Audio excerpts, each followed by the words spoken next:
Assalamualaikum. Yang mana tengah mencari kereta bajet bawah 15,000, akak dan abang tunggu kejap bang. Jangan scroll dulu. Hari ni kita nak bagi harga jackpot untuk kereta yang ada dalam video ni.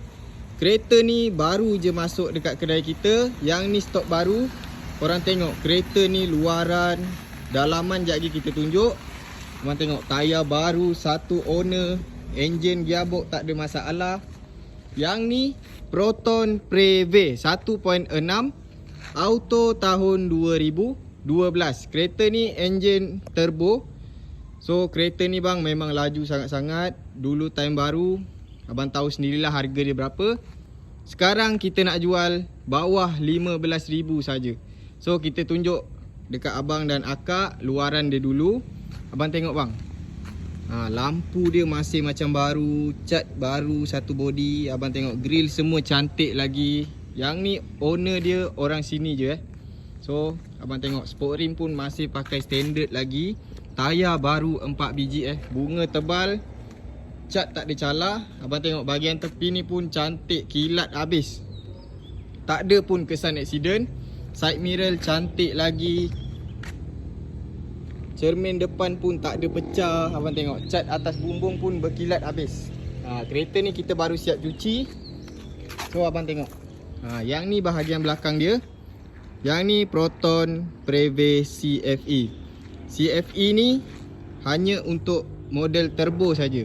Kalau yang biasa dia tak ada CFE. So abang dah tengok luaran dia. Kita tunjuk dalaman. Abang tengok sendiri kereta ni macam mana. Ni bang dalaman dia.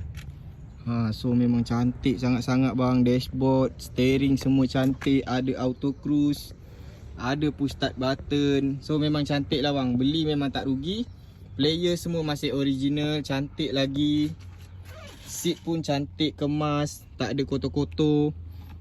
Kain bawah bumbung ni pun semua bersih. So yang ni owner tak pakai kasar bang So harga kita plan macam ni bang.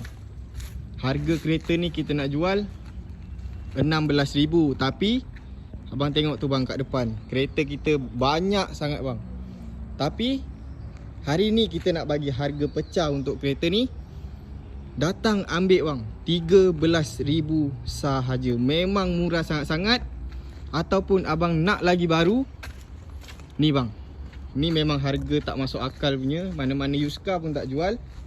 Yang ni Proton X70 1.8 TGDI. Tahun kereta 2019. Nombor plate 201.